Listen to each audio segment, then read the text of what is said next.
What's going on, guys? We are back with another video, and today I'm bringing you Solo Leveling Ragnarok, Chapter 37. Let's get to it. Chapter starts off with what looks to be a black Mercedes-Benz, and inside of the car is two S-rank hunters, Lim Tae-gyu and Choi Jong-in. Choi goes on to say that if his blue summon disappears, it's a sign that the party has run into trouble.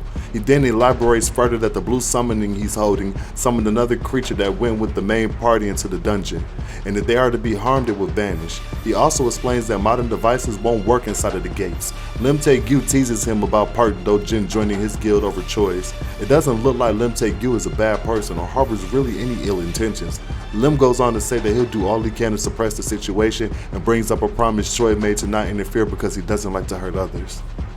As the chapter continues, we see Park Do-jin's party slaughtering monsters in the boss room. A-rank hunter Miho starts noticing that Park isn't helping them fight and Lee Min-sung is fighting his ass off.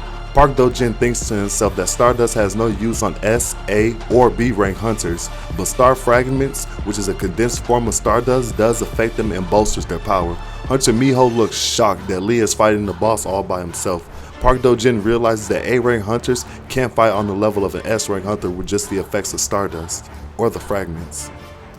The chapter then goes on to explain one of the 5 abilities of Teal, one of the main body's fragments, has the blessing of amplification that amps the unique traits of people they've possessed. Both the fate of the Mistborn that's stored within Stardust and the unique trace of the weapon, all of them will be amped.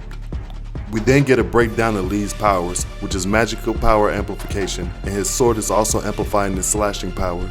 We then get another inner monologue for Park Do-jin telling Lee it's time to show him the power he received from the Star Fragment. Lee goes on to one-tap the boss monster. Mind you, he was an A-rank hunter that's been boosted by the fragment. The chapter continues with Lee punching a hole from the boss room to the surface. Park says the fatigue caused by giving amp to hunters who are A-rank or above is tremendous, and they can only access S-rank for a brief moment, and that Lee simply didn't have the vessel to hold the power of an S-rank. Miho is in complete shock and thinks it has to be Stardust or some other form of amplification. Nigga, the chapter then takes another wild turn with Lee stabbing Park in the back and telling him he would never be brainwashed by the likes of him. While Park's body falls to the ground, the remaining party members turn their swords on Lee. We then see Lee having a mental breakdown telling everyone to run away unless they want to die. He goes on to speed blitz the entire party and escapes through the hole he made. Miho tells the party to send a signal to the other S-rank hunters.